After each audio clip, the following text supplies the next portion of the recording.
My story today is actually going to talk about the fact that I have been able to break the bias. And like so many people in this world, I have been brought up in a insular Greek Cypriot society. So what Anchor has asked me to do is to give you a little bit of my story. And along that story, I'm going to give you some key lessons that I've learnt around breaking the bias and how I believe we need to break the bias. And of course, it's all going to start with you in your own ability to master yourself. So I've dedicated, over 20 years in helping people realize their potential. I work with top executives across some of the world's biggest brands. I connect them to the right people, which drives their business forward. That's the recruitment bit. But also through this work, I've gained invaluable insights into what it really takes to bring forth, someone's inner power and how people are really finding their success. Many of these findings I have learnt from my candidates and my clients, and I've gone and implemented them in my own career. And now I share them with my teams. I share it with my candidates, my clients, and today I'm going to be obviously sharing some of those insights with you. A bit on me personally, I actually grew up in Newcastle, New South Wales, which is north of Sydney. My childhood was typical of what I would say first generation Greek Cypriot. And I was really influenced by my immigrant father, who arrived in Australia in his late 20s after fighting in the Turkish Cypriot War. He was actually in the war as a combat sergeant. And all of my family over in Cyprus on both mother and father's side became refugees as a result of that war. So when he came to Australia, he was already nearly 30 years old. He couldn't speak English. He couldn't read or write. And his journey of establishing himself or re-establishing himself, breaking his bias in his mind of who he was, really shaped me. And there was a pivotal moment when I was 12 years old. My father went to the library because he was learning English, and he brought home a book called Bring Out the Magic of Your Mind by an author called Al Koren. And being exposed to this creative intelligence at such a tender age of 12 was so pivotal for me. By the age of 18, I had insatiably read more than 100 books in the field of mind mastery. My interest in the topic continued with formal education that I did in conjunction with my degree. And, this really built the foundation and set course for what I believe has been my greatest love affair with the learning of self-mastery and mind mastery. In my early studies, as Ankar said, was in the medical sphere, but I quickly learnt that working with patients in a hospital wasn't going to meet my need to really help people on a deep level. And thank God I found recruitment, which is kind of on the opposite side of the world. But, one of the biggest themes of my professional life has been in mastering myself, but building a positive relationship with failure and detaching from the opinions of others, what people believe I should be. My first success really was in the corporate world, was really facilitated by, I guess, taking risks and putting myself out there. Alongside that success came a significant amount of failure. And this failure has delivered more personal and professional growth than I could have even imagined. And I guess now what I spruik and what my message is that I really want to challenge people to take on their own journey of self-mastery. The journey's not easy. The buck stops with you. And I know that only through mastering yourself can you truly thrive and can you really awaken your power, irrespective of your gender, irrespective of your age, irrespective of your ethnicity or your religion. So today we're talking about breaking the bias. And one would think that a young Greek Cypriot woman growing up in a country town would have her pathway paved, a safe education, a safe career, an abundant family with children and food at the center of a good Greek family and a commitment to caring for family. I'm going to share with you what my stance is on breaking the bias and how this has played out and what the critical learnings have been that I have gathered along the way. And I believe that these learnings are gender neutral. So let me share with you, first of all, my observations from 25 years of practicing self-mastery. I'm a CEO of a recruitment agency, and over the last 15 years, I've interviewed more than 5,000 people. I can see some names on this call today, some names that I even know.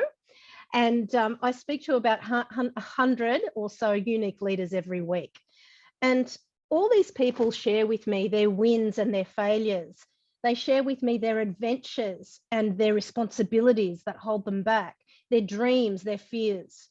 And whilst I don't have any validated research with, a PhD, I have a significant amount of anecdotal evidence that I can share with you, evidence based on years of data, years of conversations, years of watching people move from job to job through their career.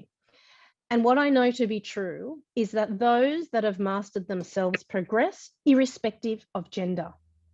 My position on Break the Bias is that to do so, you must first break the bias of what it means to you, to be a woman or a man. Bias is a framework of thinking. It sits in your ego. And this brings me to what I would call my first lesson. So my first lesson on this is in mastering and detaching from your ego. And you might think that the word ego refers to like some form of arrogance of an individual or a value judgment to describe someone's personality. But this is a very common misunderstanding or a miscommunication of the word ego. Ego describes the construct of your mind as defined by your values and your beliefs. And your values and beliefs, I already know, are different to my values and beliefs because you come from a different place, a different family, possibly a different religion to me, to everyone else in the world.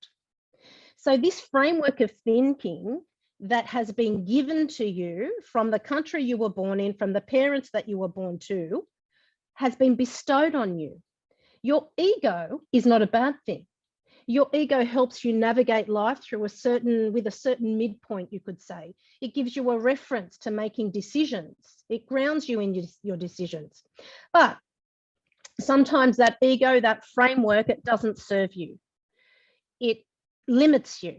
Your ego is where I believe, or I know through my research, that a lack of confidence resides, self-hate resides, self-limitations, and all those negative human emotions. And I have learned that you are not what you think. You are not the sum of your emotions. So if I am not my emotions and what I think, then who am I? What you think and feel is simply a lens through which you interpret and navigate your life. If you want to make a change in your life, you have to take control of this navigating system. You need to take control over your thoughts and your feelings. And I want to give you an example of this. When we are born, and for most of us, in Australia, I know for sure, we're born in a hospital and we get put into a little crib and we have a little card put in our crib that says our name, our parents, our birth time, and our weight, and a color. Girls get a pink card and boys get a blue card. So from the beginning of time, we begin to subjugate ourselves to the framework of colors. The challenge with this is in marketing.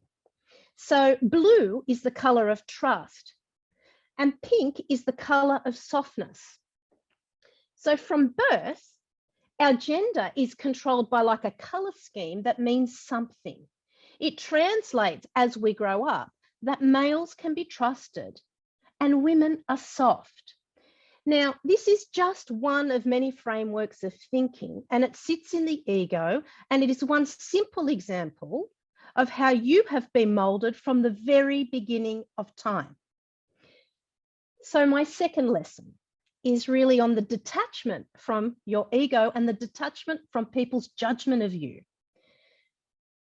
Valuing the opinions of others is a pattern that we need in our childhood. Like what mum and dad think of you is important, but it becomes a trap as we progress. And if it plays out continually in our adult life, it actually stops us from growing.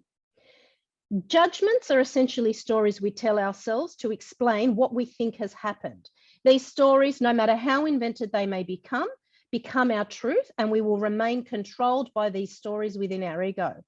Let me give you an example of how powerful it is to detach from judgment, both the judgment of others on you and your judgment on others.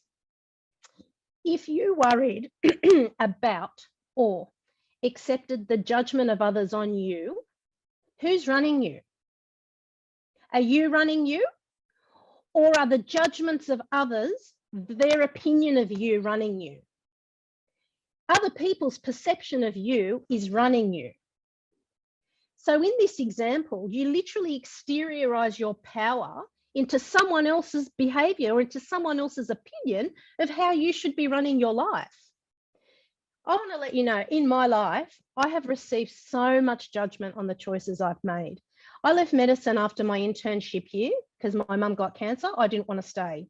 My relatives thought I was a failure. You know, it was a really big issue in Newcastle when I did that. And then when I started Rio Group, I only had 2 years experience in the game. I was very young. And the industry, my peer group, really waited for me to fail. I couldn't hire an experienced recruiter to join my business for the first 8 years of my business because I was considered the rookie. It took me that long to establish respect in my peer group. So if I owned the judgment that the industry bestowed on me as a new entrant 15 years ago, I wouldn't have been able to continue because the judgment was, she's only 25 years old, a little female, she won't make it.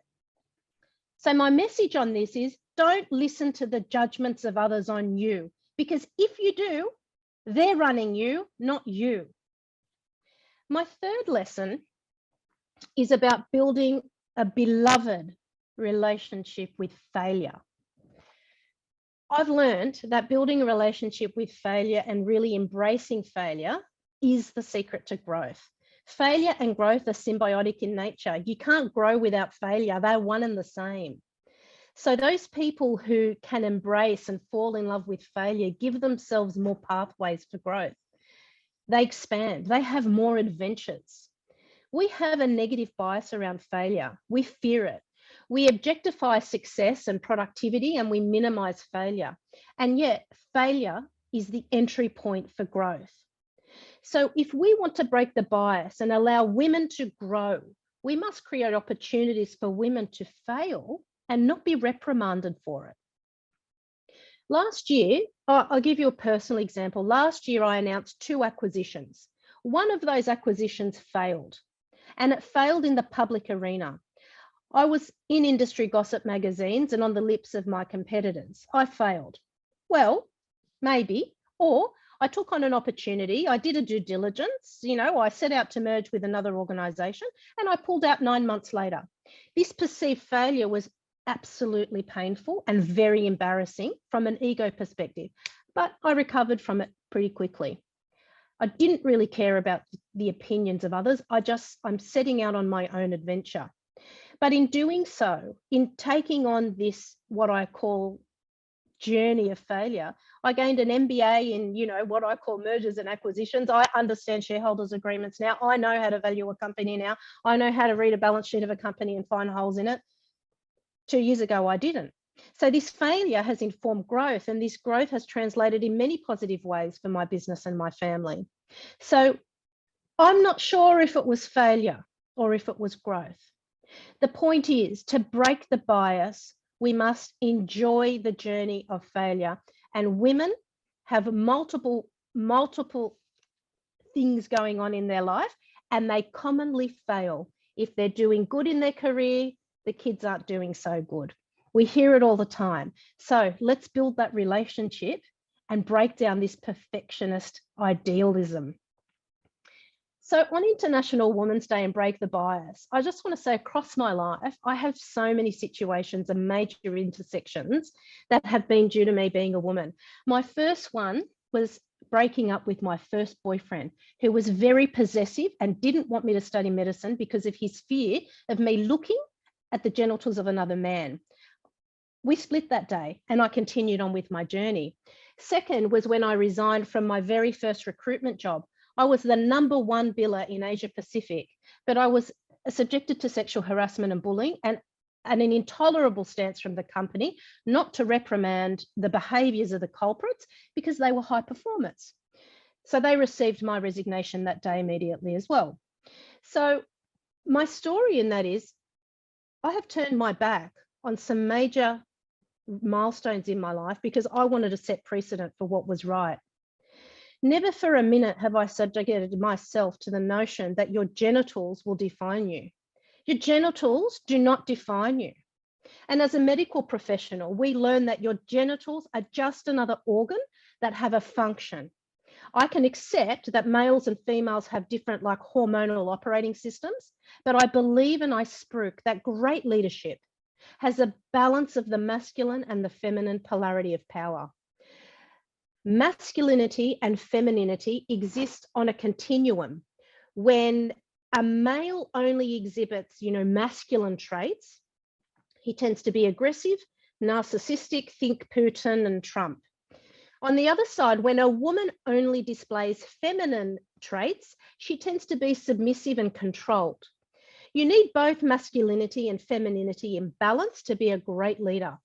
So leadership has nothing to do with gender. In leadership, we must be androgynous. And as a recruiter, I absolutely assess this when I interview candidates. When we talk about balancing the gender gap, what I really want to see is having a balance of femininity and masculinity, polarity of power in all of our leadership style, no matter what your birth genitals are. For me, gender is a story. It's my love affair with self-mastery that has given me the platform to strive for what I want, not what my parents want, not what the community wants, not what you want or what my boss wants. I've learned to break down the bias in my own head of what it means to be me. And I have never accepted the judgment of others of what it means or what they think I should be because I'm a young woman. I've written my own script and it's been very hard, but I've chosen to do that. So my purpose now is actually to send this message across all humans, all genders, all races, wherever humanly possible. For me, break the bias absolutely starts with you, and it's about self-mastery. So I have really enjoyed the conversation today. I'm so grateful that I've been invited because I really, really believe this message is so important to our future. Thank you, Anchor.